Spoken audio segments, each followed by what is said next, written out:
महाराष्ट्र के रायगढ़ में एक दर्दनाक हादसा हुआ है। सावित्री नदी पर बना 100 साल पुराना पुल बह गया।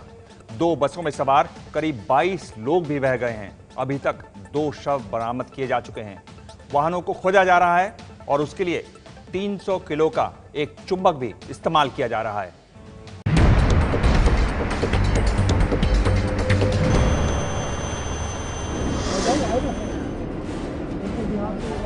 महाराष्ट्र में मुंबई गोवा हाईवे पर नदी में बहा पुल।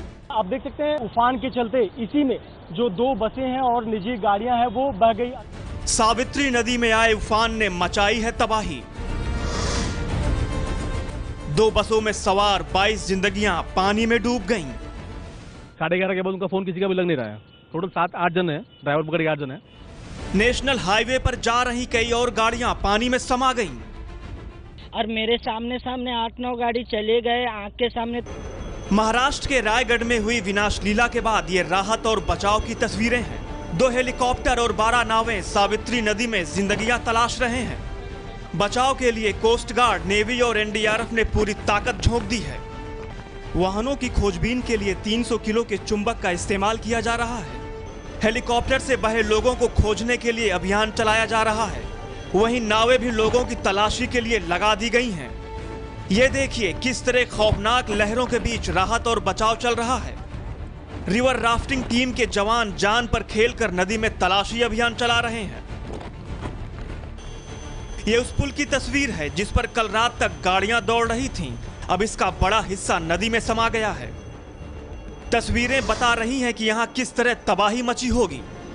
ये पुल रायगढ़ में महाड और पोलादपुर के बीच बना है। मुंबई से महाड करीब 200 किलोमीटर दूर है।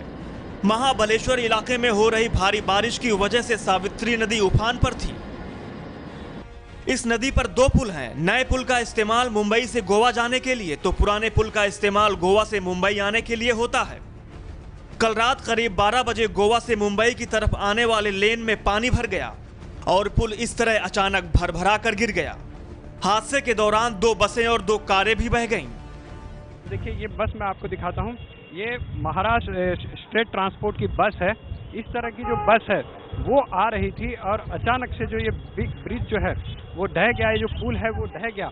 और उसके बाद देखिए इस वक्त यहाँ पर बारिश शुरू हो गई है और बारिश की वजह से सुबह से ही लगातार इस ऑपरेशन में दिक्कतें आ रही है।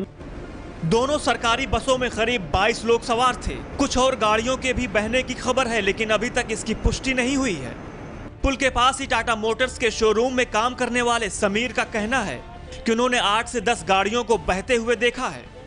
ब्रिज गिर गया तो पानी का छलांग देखा, तभी मुझे पता चल गया कि ब्रिज गिर गया है। और मेरे सामने 8-9 गाड़ी चले गए आंख के सामने, जाके बीच रोड में खड़ा रह गए। ऐसा हाथ किया तो उसके बाद कार वाला रुक गए। गाड़ी तवेरा गाड़ी थी, MS048737 गाड़ी नंबर है। शाम को 6:30 बजे गोवागढ़ से निकले मुंबई के लिए।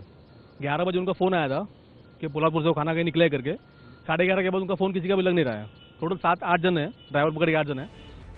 ये पुल करीब 100 साल पुराना है जो अंग्रेजों के जमाने में बना था और काफी जर्जर हालत में था। पुल करीब 150 मीटर लंबा है जिसका 120 मीटर हिस्सा बह गया है। किनारों की तरफ पुल का थोड़ा हिस्सा ही बचा है। नेशनल हाईवे अथॉरिटी ने मई में पुल का मुआयना भी किया था और कहा था कि पुल सुरक्षित है। इसके बावजूद ये हादसा हो गया। ये है मुंबई के बलवंत। इनके पिता कल जयगढ़ से मुंबई जाने वाली बस में सवार होकर घर के लिए निकले थे, लेकिन उनका अब कोई अता पता नहीं है। 8 बज गए, उनका पता ही नहीं। लेकिन उनका मैं नंबर ट्राई कर रहा था, लेकिन नंबर स्विच ऑफ आ रहा था। तो मेरे को मालूम पड़ा कि ऐसा न्यूज़ पे ऐसा आ रहा है। तभी मेरे को मालूम पड़ा कि ऐसा हो गया। सीएम देवेंद्र फडणवीस ने कहा है कि लापता लोगों की तलाश का काम जारी है। उनकी बात पीएम मोदी से भी हुई है और पीएम ने हर संभव मदद का भरोसा दिया है। संसद के दोनों सदनों में भी ये मुद्दा उठा। लोकसभा में गृह मंत्री राजनाथ सिंह ने सरकार की तरफ से चल रहे राहत और बचाव की जानकारी दी है। में गोता लगा सकने वाले गोताखोर शामिल हैं, वो राहत कार्य के लिए तैनात किया जा चुका है।